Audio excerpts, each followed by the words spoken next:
怀胎6月，老公要去西藏出差3年，跟他一起去的还有年轻漂亮女同事。1年后他出事，意外失去生育能力，求着我看唯一后代。我心如止水，你不是讨厌女儿吗？这么喜欢工作，怎么能让孩子干扰呢？大家好，开始今天的分享之前，希望你能给人间烟火点个订阅，我将会分享更多优质的内容。第6个月产检，我是一个人去的医院，医生笑着告诉我孩子很健康，虽然有些欣慰，可心情还是有些郁闷。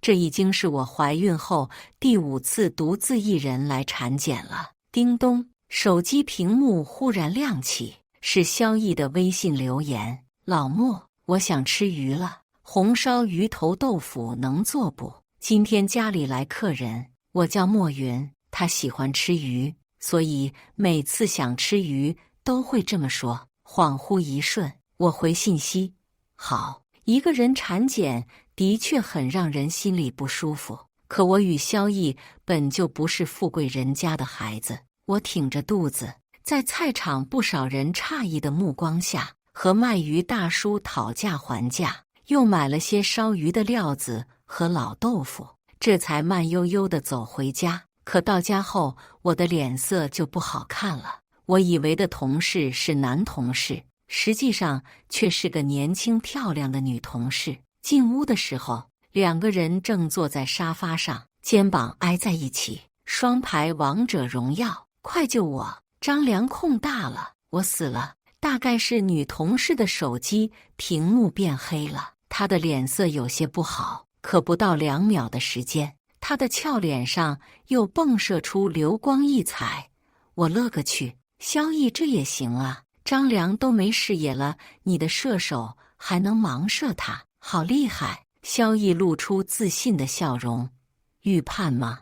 我猜到张良会走河道躲草丛里回城。我看着2人有说有笑的样子，我想起了以前没怀孕的日子，自己也是这么无忧无虑，下班吃饭打游戏。老莫回来了，今天你一定要好好表现。我都跟同事夸过你了，可不能让我失望。说完，他又低下头继续玩游戏。不介绍一下吗？我忍不住开口。萧毅眉头一皱，有些不耐烦道：你又不是没打过游戏，排位呢？等我这把打完的。一旁的女同事冲我笑了笑，有点不好意思地补充了一句：晋级赛。我深深地吸了一口气，猛地关上门，随后走进厨房，清理鱼头的时候，客厅传来萧毅女同事的声音，她好像生气了。萧毅满不在乎的语气响起：孕妇嘛都这样，脾气大点很正常。哎，快咬我！张良这个老六又蹲草丛阴我被气得不轻，可外人在家，我也不好驳了萧毅的面子，于是只能沉默着做鱼。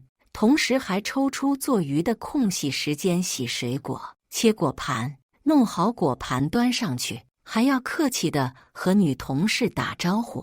外人面前总是要装一装的，夫妻之间有什么矛盾，关了门在家里说。对于我的让步，萧毅非常满意。老莫你真棒，待会吃饭我要告诉你一个好消息。我冲着他皮笑肉不笑的点头。是吗？那我可太期待了呢。一旁女同事都听出来我的语气不悦，但她却像是没看到一样。饭菜上桌，萧毅这才开始介绍旁边的女同事：这位是杜云，跟你同名呢。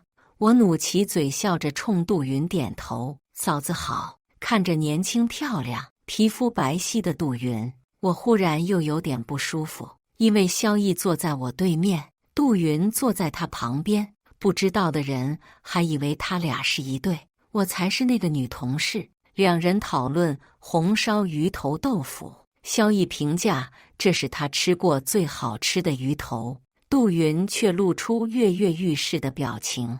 我爸就是厨师，这鱼头香味俱全，但颜色还是不够吸引人，而且老豆腐没入味，还差了点。萧毅惊喜：啊，没想到你还是个美食评论家，改天我要去你家尝尝你爸烧的鱼。杜云笑了，我也会做呀，老爹真传弟子，有点搞笑啊。吃着我做的菜，还评价上了。我默不作声地低头吃菜，等他们两人聊天间隙，漫不经心地插了一嘴进去。萧逸，你说有个好消息，是什么好消息来着？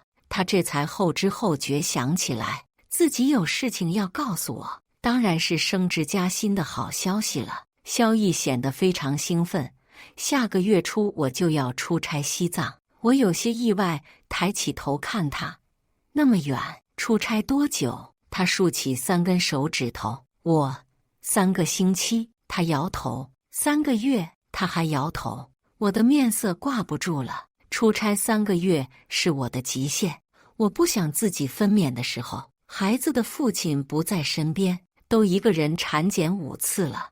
我受不了医院清冷走廊里路人异样的目光，也曾告诉过萧逸，他却说我怀孕之后太矫情。哪怕我告诉过他，有个油腻男看我一个人产检过来搭讪我，他也无动于衷。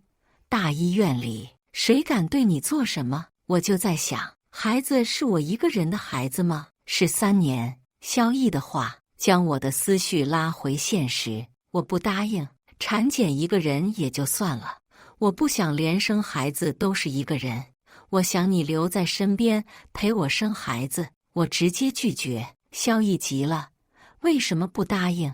我好不容易才争取到这个美差，总公司要在那边开分公司，我是第一负责人。我道，不过就是个分公司罢了，你要是想等孩子会走路之后，我和李总说一声，让他给你安排个分公司一把手不就好了。李轩是我发小，也是萧逸所在公司的最大股东，也是他的上司。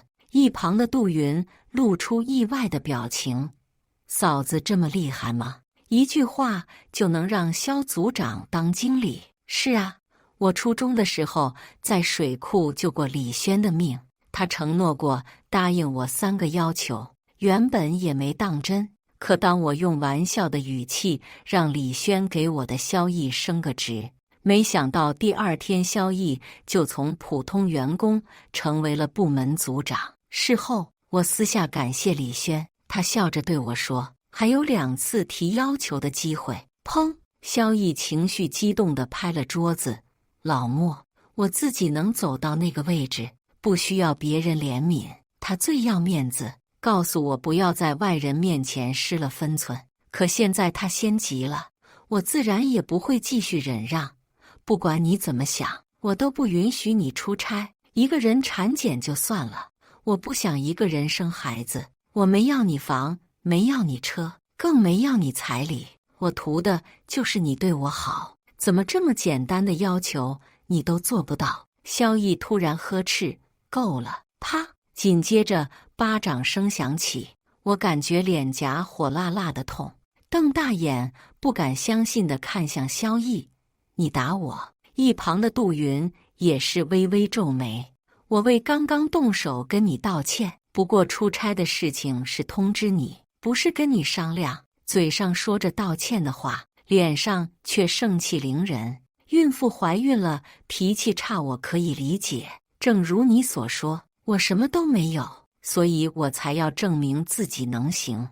这次西藏出差是唯一能证明我工作能力的时候。老莫，你不是说想体验自己在家足不出户刷剧吃零食，老公在外面给你挣钱的生活吗？现在机会来了，你为什么又要拒绝？我问他，那你通知我出差，把女同事带回家又是什么意思？既然已经闹起来了，那我也没必要藏着掖着委屈自己的心情。萧逸道，公司分派他跟我一起出差西藏，为了防止你担心，我才把他带回家，让你提前看一下，防止你吃醋。我被气笑了，好一个此地无银300两！刚才2人打游戏的暧昧态度，足够说明一切了。我这人吃软不吃硬，萧逸来硬的，只能得到态度更硬的我，所以我不甘示弱地回应：“你要是敢出差，我们就离婚。”萧逸冷笑，拿离婚威胁我：“你敢离婚吗？敢吗？”我愣住了。他最清楚，我不是一个因为吵架就随随便便把分手和离婚这种事情挂在嘴边的人。一旦说出来了，那就是真的，并且我也跟他说过不止一次，只要我说了，那就没有退路。以前的他含笑答应，告诉我不会有这样的情况出现，他永远都不给我机会说出分手和离婚2个字。但是现在他什么都知道，可还是顺着我的话说下去了。突然想到当初力排众议，不顾母亲反对，坚持要嫁给他的画面，竟觉得有些可笑。妈告诉我，萧逸比我小6岁，等我40岁人老珠黄的时候，他正是青春年华。还说萧逸万一要是出轨，我哭都没地方哭。可我还是坚持嫁给萧逸，和家里人关系更差了。萧逸心里最清楚，我要强，为了所谓的面子，也不敢跟他离婚，所以这成了他今日对我肆无忌惮的本钱。我插一句嘴呀，一直在旁边没说话的杜云吱声了：“嫂子，我觉得吧，女人在外面要给男人面子，而且生孩子也不是什么大不了的事儿。男人有事业，赚大钱，家庭才能更加和睦。嫂子，你如今的好日子可都是萧逸在外面打拼出来的，咱们女人不能太贪。老公不挣钱的时候，你催着人家出去赚钱；老公赚了钱，你又让人家抽时间陪你。工作和生活就像鱼和熊掌，总要有舍有得。嫂子，你这么双标，只会把萧逸越推越远的。”萧逸听到杜云的话，忍不住当着我的面夸赞他：“杜云，你总算给我说了句公道话，要不是你今天这番话，我还以为都是我的错呢。”我终于反应过来，这俩人搁这儿跟我唱双簧呢。萧逸开车送杜云回家，我本打算等他回来再好好沟通一下，可等了1个小时，换来的却是萧逸的信息留言，说公司有事晚点回来。杜云这个女人让我有了危机感，她每一次开口说话，我和萧逸的关系就会变得更差。不过她有一句话说得对，女人也没有那么金贵，也不是不能一个人生孩子，不过就是委屈罢了。我决定退让一步，她可以出差，但不能和杜云一起出差，所以我拨通了李总的电话，提出第2个要求。我和萧逸进入冷战期，如今的萧逸每天不过12点不回家，回家了也满身酒气。为了肚子里的孩子，我选择跟他分床睡。这几天肚子疼得厉害，我给萧逸打电话，希望他能回来陪我一起产检。出差之前陪我去做一次产检吧。隔着电话，萧逸冷冷地答应了。开车前往医院的路上，我的肚子一直不舒服，心情很差。其实这些天的夜晚，我不是没想过要离婚，可终究还是没有勇气和萧逸提出来。正如他说的那样，我不敢，肚子里的孩子都6个月了，这时候离婚，自己舒服了，将来受苦的还是孩子。我不想孩子像我一样，出生了就没有父亲，总不能把孩子打了吧。后天出差，到时候我会让我妈过来照顾你。萧逸打转向灯的时候，视线平视前方，突然开口说话。我看着他好看的侧脸轮廓，摇头拒绝：“不用了，我自己去月嫂中心。”萧逸不耐烦：“花那钱干什么？现在跟孩子有关的收费巨贵，月嫂中心去一次得4、5万吧。”我忍不住皱眉：“我自己有钱，你妈那么爱打麻将，你确定她来家里是照顾我，而不是我照顾她？”一句话把萧逸说沉默了。随便你。这么冷漠的萧逸让我有些陌生，我不明白自己到底哪里得罪他了。自从怀孕3个月以后，他对我的态度就越来越差。过了最后一个红绿灯，就是医院。等红灯的时候，他忽然开口：“孩子的名字我都想好了，就叫肖月。”我怔了下，女孩的名？你肚子里是个女孩？我只觉得心里一阵悲凉。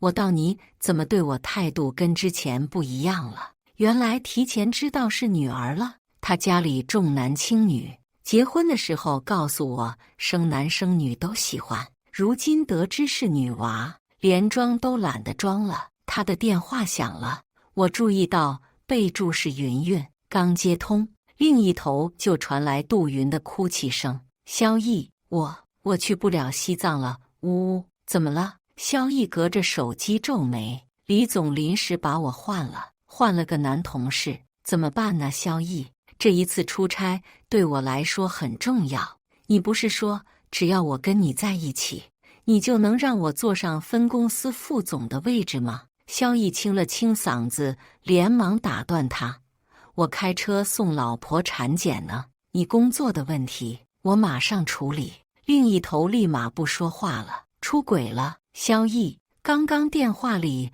杜云说的什么意思？萧逸解释：“别误会，我说他跟着我混，我就培养他。毕竟公司现在竞争压力太大了，总要收点心腹嘛，不然很多工作展开很困难。”医院到了，但他没有下车。“老莫，今天你自己先产检，我先去处理一下工作事情。”“抱歉啊。”“站住！一个女同事，难道比陪老婆产检还重要？”我气得不轻。实话告诉你，杜云她去不了西藏，是我让李总做的。萧逸脸色一沉，他解开身上安全带，朝副驾驶座位上的我歪身挨过来，竟直接一巴掌扇过来。我早有防备，提前伸出手抓住他手腕。萧逸真要为了一个无关紧要女同事动手打自己老婆？他抽回手，冷哼道：“莫云呐，莫云，我还真是小瞧你了。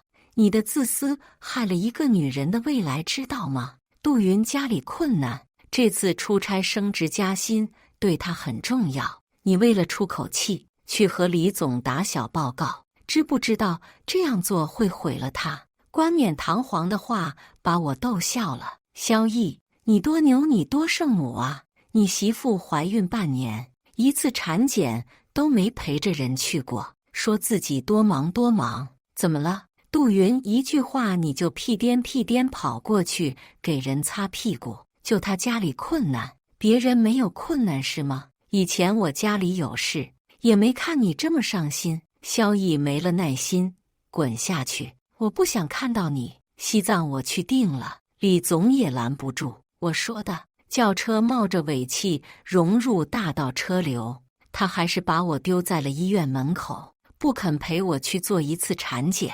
那一刻我迷茫了，也产生了动摇，该不该把孩子生下来？萧逸知道我怀的是女娃，甚至把名字都想好了，嘴上说着生男生女都一样，实际上他还是喜欢男孩。产检结果并不好，姚医生说，由于我最近情绪起伏比较大，已经严重影响胎儿健康发育。我有点崩溃，在外人面前要给萧逸面子，如今为了腹中胎儿还必须控制自己情绪。情绪这个东西是那么容易控制的吗？姚医生告诉我，偶尔情绪波动是正常的，可如果长期情绪异常，会影响孩子的神经发育，严重甚至会影响孩子的智力。他是这方面的专家，说什么我自然是要相信。所以为了女儿，我也要尽量保持情绪稳定。打了辆出租车回家，我决定和萧逸沟通一下，让他最近不要在家里待着，免得影响我心情。他爱去哪儿去哪儿，我懒得管，也不想管。可让我没有想到的是，推开家门那一刻，看到萧逸在客厅里搂着杜云，两人挨在一起，一个哭红了眼，另一个满眼宠溺。听到动静，萧逸连忙拉开和杜云的距离，他眼底有些慌张。你不是产检吗？这么早就回来了，不回来能看到这出好戏。我心底一阵悲凉，他一次都没陪我去产检过，自然摸不清楚需要多长时间，让我回家逮了个正着。嫂子，你误会了，我和萧逸是清白的。杜云还在旁边维持自己清纯人设，萧逸也解释，莫云你不要多想，我就算要出轨，也不会傻到在家里。萧逸，准备离婚吧。他沉下脸，闹够了没有？怎么现在动不动就拿离婚威胁我？真以为我不敢跟你离婚？要不是顾虑到你肚子里是我的孩子，我早就不惯着你了。我浑身都在颤抖，很想大哭一场，可终究还是忍住了。在这对狗男女面前，我不想把自己脆弱的一面表现出来。我是认真的，这渣男多跟他待1秒，我都觉得恶心。我挺着大肚子离开家，却不知道该去哪儿。正如萧逸所说，离开他，我就没有去处了。天气渐凉，已是深秋。路边的秋风扫着落叶，扬起漫天尘埃。路人都穿上了毛衣，而我依旧还是夏天的短衫。我出门出得急，忘记了换衣服。姑娘，你没事吧？一个热心大妈凑上来询问。我笑着摇头，没事，可肚子越来越痛，眼皮子也越来越重。不知道过去多久，再次醒来已经是在医院。睁眼的时候，姚医生正在和一旁的李轩交涉。怀孕期间，照顾孕妇的情绪很重要。你作为她的丈夫，也太不负责任了。产检5、6次都是他一个人来的，看你一表人才的样子，应该是公司高管吧？很遗憾地告诉你，大人送过来的时候，孩子就已经快保不住了，没有家属签字，我只能先保护大人。姚医生呼啦啦说了一大堆，李轩的脸色肉眼可见的难看。姚医生，我开口打断他，这位是我朋友，不是我丈夫。姚医生一愣，不是你丈夫，你丈夫呢？我苦涩一笑，见我没有说话，姚医生这才叹了口气，对李轩道，不好意思，说了一大堆，没问你身份。李轩摇了摇头，没关系，可笑吧？流产住院，第一时间赶到医院的不是丈夫萧逸，而是小时候的玩伴。面对我的自嘲，李轩道，萧逸已经出差了，我刚刚给他打电话，他说你要和他离婚。我说，当着我的面出轨小三，不离婚留着过年吗？李轩耸耸肩，没有接话。他倒是个不错的朋友。我住院1个月后，从家里搬了出来，租房子的事情他忙前忙后，和萧逸离婚的事情并没有被耽搁。这狗男人为了跟我离婚，专门抽休息的时间从西藏那边坐飞机赶回来。从民政局出来之后，他提出想见见自己的女儿，我笑着拒绝了。你不是讨厌女儿吗？这么喜欢工作，怎么能让孩子干扰呢？本想告诉他，孩子已经留了，在我发现他出轨的那个秋天，可转念一想，他都不在乎女儿，又何必告诉他真相？指望这种男人产生后悔的心理，除非他绝种，除非他不能人道，除非他以后生不了孩子。民政局分开后，我和萧逸再也没有联系。李轩最近倒是常来找我蹭饭。我是一个经历过一次失败婚姻的失败女人。李轩什么心思，我并不清楚。可我知道的是，他掌握着萧逸在西藏工作的一手资料。原因无他，萧逸新工作开展的并不顺利，在分公司处处碰壁，可能是因为出于报复心理，又或者别的想法。我比较八卦萧逸的消息，渐渐的就和李轩走得越来越近。他每一次来都会告诉我关于萧逸的消息。今天可不是好消息，你不能吐槽他是个废物了。李轩拎着从菜市场买来的鱼头，还有豆腐，他也喜欢吃我做的鱼头豆腐。吃饭的时候，我问他是什么坏消息，萧毅这家伙最近阴差阳错拿下了个好项目，顺势把杜云从边缘职工拉到他的团队里当二把手了。这倒的确不是什么让人舒服的好消息。离婚之后，这对狗男女确实住到了一块，两人在出差地租了套房，天天一起上下班，已经正式同居，并成为男女朋友关系。这对狗男女怎么还不去死？本想着看他越混越差的热闹，结果这家伙怎么还混得越来越好了？要不要我帮你在里面使坏？李轩问我，我挑眉与他对视，最终还是摇了摇头。没事，别开玩笑了。要是能使坏，你早不就使坏了？一句话把他说沉默了。李轩的确是公司老总，可他也只是老总之一。萧毅能成为分公司一把手，那是因为他身后有人。杜云不一样，他只是边缘职工，和萧毅有本质上的不同。没有人照，李轩自然一句话就能把他出差的名额撤出。只是萧毅在分公司重新雇佣了杜云，这个他就管不到了。有时候就是这样，那些唯利是图、看着可恨可气的人，在社会上就是越混越好。萧毅就是这样的人，哪怕他工作能力不行，可他会阿谀奉承，懂得拉帮结派。在李轩这种级别的公司，从来不缺的就是那些职业人才。每一年毕业的大学生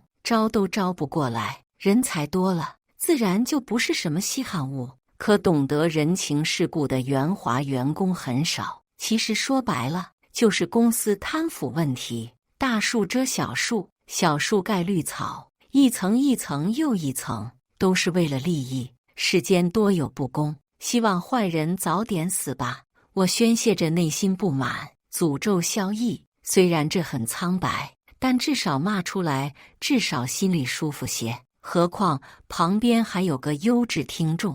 在李轩的引荐下，我在他的公司找了份不错的工作。忙碌的工作生活让我渐渐从离婚的阴影中走出来。我学会了化妆，坚持减肥，把自己打扮得漂漂亮亮。原本我也是一名职场精英，后来为了支持丈夫在家相夫教子，李轩自己有老婆，所以为了防止有人说闲话，我渐渐和他联系少了些，一心扑在工作上。2年时间，从部门职工干到了小组组长的位置。如今那些同事看到我都叫我莫组长。莫云，明天有个重要会议，你记得准备一下。这份文件我想你看了一定会开心。李轩笑着丢给我一个文件夹，随后转身进了办公室。我打开文件夹之后，顿时愣住了，是关于萧毅的消息。他开车谈项目的时候出了车祸，右腿被撞断截肢，睾丸也被钢筋戳破。我忍不住拿起手机给李轩发消息，怎么回事？他真成太监了。李轩，所以呀，人在做天在看，你的诅咒被付诸实践了。微笑，其实萧毅车祸的实际时间是半年前，他一直住院，最近才出院。消息被李轩在公司的对手瞒下来了，最近才被爆出。总公司这2天在讨论新的方案，要派新人去接管西藏那边分公司的事。我像往常一样下班回家，到小区楼下的时候，却意外撞见了坐在轮椅上的萧毅。他好像等我等了很久，看到我的时候，他眼底掠过意外之色。我淡漠地扫了他一眼后，装作没看到一样，准备进电梯。老莫，等一下，有事。我皱眉转身，他喉咙滚动，做出吞咽动作后，苦笑着说：“2年不见，你变年轻了，也变漂亮了。”哦，谢谢。如果没有别的事情，我回家了。说着，我再次转身。老莫，我想见见萧月，他现在2岁了吧？是不是已经会叫爸爸了？我心里一阵恶心，断子绝孙了。想起来自己还有个便宜女儿了，不好意思，你不配见她。我上了电梯，萧逸没有追上来。第二天上班，公司高层全部到场，也包括坐在轮椅上的萧逸。看到我的那一刻，他非常意外。你怎么在公司？这种级别的会议，不是你一个外人能凑热闹的。赶紧出去！神经病吧？哪来的优越感？我理都没理他，径直走到李轩旁边坐下。这次的内部会议，李轩让我主持。他昨天给我的那份文件里，除了萧逸车祸的事情，还有这2年他摊下的不少钱。我昨晚忙到半夜，就是为了把这些证据整理罗列出来，好让董事会更直观地看到。会议的过程很简单，就像君王早朝。我作为李轩这边的人，不停地拿出证据弹劾萧逸，最终他被公司开除，还要面临几十万的赔款和可能的牢狱之灾。其实更多的钱都被董事会某个人贪了。这种家事，我一个小员工掺和不了。这些董事们私底下开小会，会自己解决。此事之后，我彻底和李轩绑定在一起，一荣俱荣，一损俱损。不过这也没啥，给谁打工不是打工，只要背后有人撑腰，比什么都重要。萧逸为了不让公司起诉，表示愿意把房子卖了换成钱偿还公司债务。公司也不愿把这种事情公布出去，影响企业文化，于是决定私了。就这样，萧逸在卖掉西藏那一套房子之后，把公司的窟窿填上。莫云，你给我站住！下班时间到，刚出公司大门就被萧逸拦下，有话讲有屁放。我毫不客气，他说我要见女儿，还要起诉拿回女儿的抚养权，连装都懒得装了。看来公司的会议让他很难堪。好啊，那你去告我呀。我笑眯眯说，女儿都没了，还争什么抚养权？莫云，你真的可以呀？去给李轩当小三了是吧？不然你怎么能……啪！我直接2步做1步，一巴掌扇在他脸上。萧逸气急，想要还手，却不料我直接后退，拉开距离。他额头青筋暴起，才发现自己早就瘸了腿，又如何能打得到我？不要把你那一套恶心的思想嫁接在别人身上。你当我跟杜云一样呢？话说，你出事之后，杜云好像跑了，一句话彻底让他崩溃。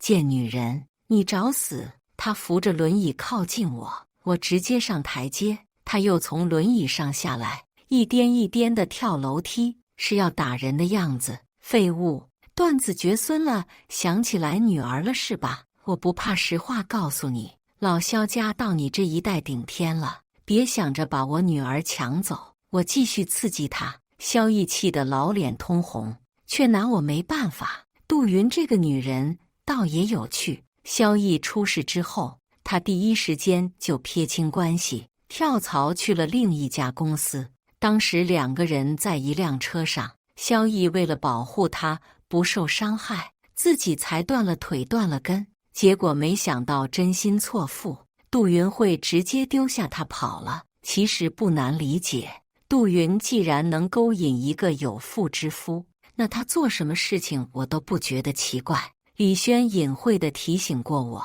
杜云那天其实是打算救人的，不过关键时刻接到了个电话，如果杜云及时送他去医院，或许萧逸也不用截肢。如今的杜云靠着一笔不义之财，如今已成了小富婆。我一句话就戳到萧逸的痛处，所以他才会这么疯狂。原来租住的地方不能待了，萧逸我已经彻底得罪。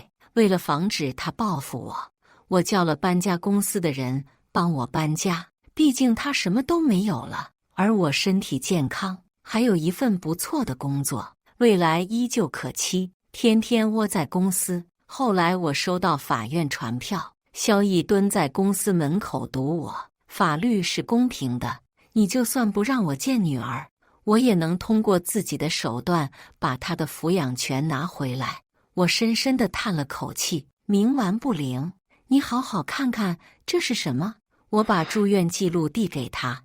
实话告诉你吧，当初你毅然决然带着小三出差西藏的时候，我就已经流产了，所以你没有后代，更别妄想着用法律手段进行所谓的维权，你什么都得不到。萧毅看着住院记录惊呆了，不可能，你骗我！看到他即将疯癫的样子，我心里那叫一个爽。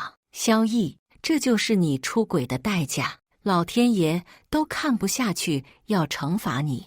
在确定我说的是事实之后，他依旧不肯相信，居然又一纸状书把我告上法庭，理由更奇葩，说我为了一己私利，故意吃堕胎药，害死了他那位出生的女儿，结果是被法院直接驳回。其实我也是后来才知道，萧毅之所以突然出车祸，并不是意外那么简单，这里面牵扯到非常复杂的斗争问题，不是我一个小小的莫组长就能左右的。李轩曾推荐我去西藏继职萧毅的位置，不过被我拒绝了。我不是玩心眼的那一块料，萧毅不知好歹的悲剧在前，我可不想重蹈覆辙。小组组长已经是我的极限，也是我最满意、最理想的位置。每天除了工作之外，我有更多的私人时间。我不再纠结于婚姻，而是每天游曳在酒吧，和各种不同的小鲜肉保持暧昧，渐渐迷失在小鲜肉一声声的云姐之中。他们年轻帅气，充斥着青春活力。今天心情好了，宠幸一个小鲜肉，明天心情不好了就换人。这神仙日子比之前在家里天天围着厨房和老公要爽太多了，好吧？萧毅后来曾试着联系我，希望我再给他一次机会，还说我离过婚，没人要，他愿意勉为其难收留我，跟我复婚。不得不说，我平静很久的心境还是再次被他恶心到了。以前的萧毅一定不会再舔着脸联系我，可如今的他，没有人愿意要了。毕竟谁会想不开，和一个没了子孙带还没钱的男人在一起过日子？萧毅也看明白这一点，所以想跟我复婚。对于他的烟杂心思，我无话可说。天道有轮回，以前是他觉得自己行了，看不上我，如今情势逆转了。为了防止他继续骚扰我，我直接报警处理。同事问我为什么不直接换手机号，还省心？我笑着回应：凭什么为了一个人渣要把自己手机卡换了？我的手机卡里保存的那些客户号码，可都是我工作的依仗。为了一个废物，不值得。萧毅疯了，他对我穷追猛打，在我一再拒绝之后，居然妄图害我。那天他坐在轮椅上，在我下班的必经之路堵住了我，还从怀里掏出一把匕首。他找不到我的住处，只能在公司堵我。我当时吓坏了，还好保安出现的及时，把他控制住。后来他因涉嫌杀人未遂被捕入狱，公司那群老古董也担心他将来出狱之后继续捣乱，直接把他贪污的事情拿出来做文章，让原本要坐10几年牢的他直接喜提终身。以上就是今天分享的故事，大家有什么想说的、想吐槽的，欢迎在下方评论交流，也更希望能给人间烟火点个订阅，我将会分享更多优质的故事内容。